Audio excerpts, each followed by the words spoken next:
장애복지로의 접근인지 노인복지로의 접근인지 조금 더 장기적인 안목으로 조금 더 개별 맞춤화된 방향으로. 안녕하세요. 이진태 청능사입니다. 현재 청각장애가 있는 분들은 보청기 구입 시 구입 금액의 일부 또는 전체를 보험급여비로 지급받을 수 있죠. 청각장애로 등록된 차상위 계층 및 기초생활수급자일 경우에는 총 급여비 131만원 중 후기 적합관리 비용으로 지급되는 20만원을 제외한 111만원을 보청기 구입 1개월 후 우선적으로 지원받을 수 있습니다. 일반 건강보험 가입자의 경우에는 본인 부담금 10%가 부과되기 때문에 기준 금액인 111만원의 90%인 99만 9천원을 최대로 지원받을 수 있는데요. 예를 들어 보청기 고시 가격이 120만원일 경우에는 기준 금액인 111만원 이상이기 때문에 기준 금액의 90%인 99만 9천원을 지원받는 것이고, 보청기 가격이 90만원일 경우에는 기준 금액인 111만원 미만이기 때문에 보청기 가격의 90%인 81만원을 지원받는 것입니다.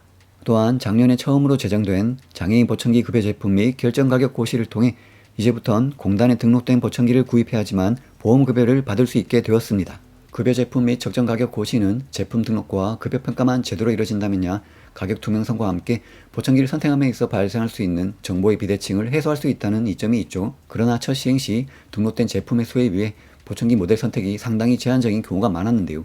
그래서일까요? 보청기 급여 제품 및 결정가격 고시가 처음 시행된 지 약 1년 만인 2021년 11월 1일부로 전부 개정되어 시행되고 있습니다. 일단 기존에 307개였던 보청기 급여 모델이 현재는 186개로 확 줄었는데요. 기존 제품군과 현재 제품군에 대해 간단히 살펴보면 우선 90만원 이하 제품이 기존 145개에서 현재 36개로 대폭 감소했습니다.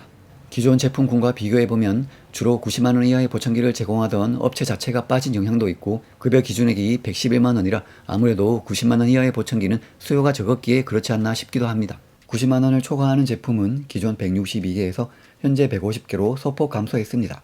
단순히 제품의 수가 감소된 것이 아니라 기존 모델이 빠지고 새로운 모델과 함께 상위 레벨의 보청기가 추가된 경향이 있는데요. 특히 기존의 제품 등록이 상당히 아쉬웠던 업체들도 새로운 라인업이 추가되면서 본인이 원하는 모델 또는 사용자의 청력에 적합한 모델을 사용할 수 있도록 선택의 폭이 넓어진 측면도 있습니다. 이상하게도 전체적으로 보면 기존 대비 60% 수준으로 제품의 수는 대폭 줄었는데 사용자 입장에서 선택할 모델은 오히려 많아진 느낌이랄까요?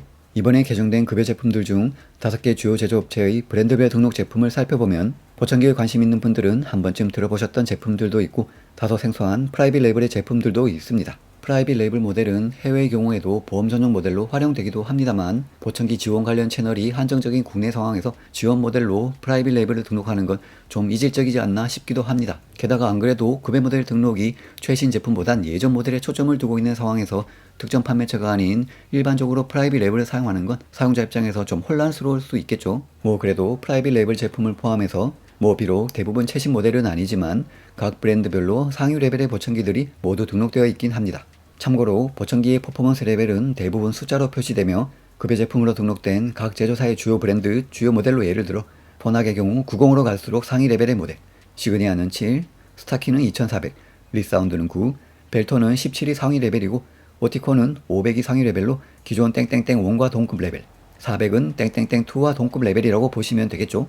전체적으로 봤을 때 다양한 제조사 각각의 보청기 모델의 적정 가격을 평가함에 있어 절대적인 기준은 없을 텐데요. 개인적인 생각으로는 보청기의 품질에 적당히 들어맞는 가격과 실제 사용자가 받아들이던 최저가 사이로 설정하는 것이 모두가 만족할 만한 적정 가격의 평가가 아닌가 싶지만 현재 적정 가격 평가의 초점은 좀 다른 곳에 있는 것 같기도 합니다. 여튼 이번에 전부 개정되어 발령된 장애인 보청기 급여 제품 및 결정 가격 고시의 긍정적인 부분과 아쉬운 부분을 정리해보면, 우선 긍정적인 부분은 급여 제품의 가격 고시를 통해 보청기 선택에 따른 정보의 비대칭이 해결된다는 장점이 있습니다.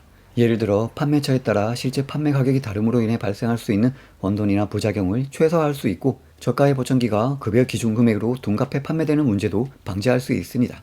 또한 개정된 급여 모델 라인업을 통해 보다 다양한 모델을 선택할 수도 있고, 제조사에 따라 예전에는 또는 요즘에라도 가격이 부담스럽던 어드밴스드 또는 프리미엄 라인의 모델을 비교적 큰 부담 없이 선택할 수도 있습니다. 그러나 일반적으로 최근 라인업의 보청기는 급여 모델에 등록되지 않아 내가 사용하고자 하는 특정 보청기는 급여 혜택 없이 구입해야 한다는 단점이 있죠. 특히 RIC 타입의 보청기는 물리적인 특성상 새로운 모델이 나올 때마다 각종 기능들이 드라마틱하게 향상되는 경우가 많은데, 급여 모델로 등록되려면 또 다른 기능들이 향상된 후에야 가능할 것 같은 추세입니다. 공단에 등록된 제품만 장애인 보청기 급여 모델로 선정하는 것이 과연 보청기 지원과 관련해 장애복지와 노인복지가 구분이 안 되어 있는 국내 보청기 시장에서도 적합한 건지는 전 잘 모르겠습니다만 장기적으로 봤을 땐 너무 급하게 진행하는 게 아닌가 싶기도 합니다. 그리고 보청기 제조업체 중 WS 오디올로지 코리아의 경우 급여 브랜드로 와이덱스 없이 시그니아만 등록한 것도 좀 아쉬운데요. 이 점은 업체 측에서 급여 모델에 대한 정책이 그렇다면 어쩔 수 없는 일이지만 와이덱스의 경우 최근의 제품 슬로건인 사운드 라이크 노 어더란 문구에 걸맞게 음질 측면에서 와이덱스만 딱 꼬집어서 선호하는 분들도 꽤 많으신데 말이죠.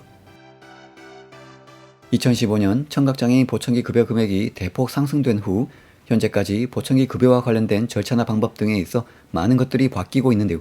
가장 기본적인 부분이 우선적으로 체계화되어야 하는데 그 부분만 빼고 계속 바뀌고 있는 기분입니다.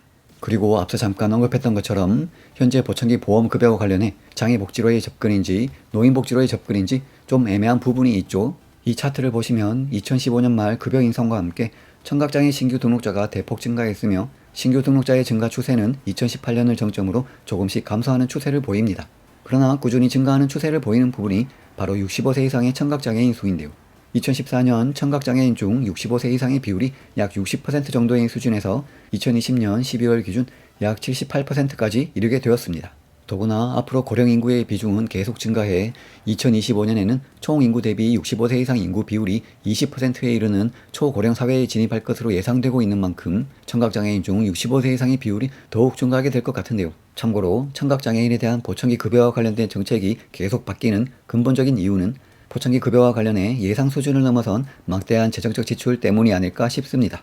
예전 급여 금액을 대폭 인상할 즈음에 특히 65세 이상인 분들의 경우 청각장애가 될 정도의 청력이지만 청각장애 등록을 하지 않고 있던 분들을 예상하지 못했지 않나. 여튼 65세 이상의 청각장애인 수가 계속 증가하고 있고 초고령 사회가 얼마 남지 않은 현재 장애복지만의 급여 지원에서 어느 정도는 노인복지 차원으로도 접근해야 하는 거 아닌가 싶습니다. 2020년 기준 청각장애인 신규 등록자 수인 28,000여 명 중 85% 이상인 24,000여 명이 65세 이상이니 말이죠. 개인적으로는 모든 연령을 아우르는 장애복지 차원으로는 급여 모델에 제한 없이 다양한 라인업의 보청기를 선택할 수 있도록 하고 노인복지 차원으로는 급여를 받는 방법이나 절차를 간소화해서 등록된 급여 모델로 지원받는 것과 장애복지 차원으로 지원받는 것을 선택할 수 있도록 하는 등의 방법이 조금 더 개별 맞춤화된 지원이 아닐까 생각됩니다. 물론 지자체 자체적으로 노인복지 서비스의 일종으로 보청기 구입비를 지원해주는 경우도 있습니다만 지원 내용이 지자체마다 상이하고 대부분 일회성 지원에 청각장애로 등록되지 않음을 전제로 하고 있어 보청기 구입비 지원이 주체적이라는 느낌은 들지 않습니다. 아무튼 청각장애인 보청기 급여 지원과 관련해서 예산은 예산대로 투입하고 실소비자들의 만족도는 낮은 일이 발생하지 않도록 조금 더 장기적인 안목으로 조금 더 개별 맞춤화된 방향으로 급여 지원이 이루어졌으면 하는 바람입니다. 그리고 소비자 입장에서도 너무 제품의 가격에만 의존하지 말고 보청기 관련 급여 지원은 단순 청각기기 제공이 아닌 청각학 교육을 받은 전문가의 지원과 서비스를 통해 잘 듣는 것이라는 의사소통에 대한 기본 권리를 보장해주기 위함이라는 것 꼭 기억하셨으면 합니다.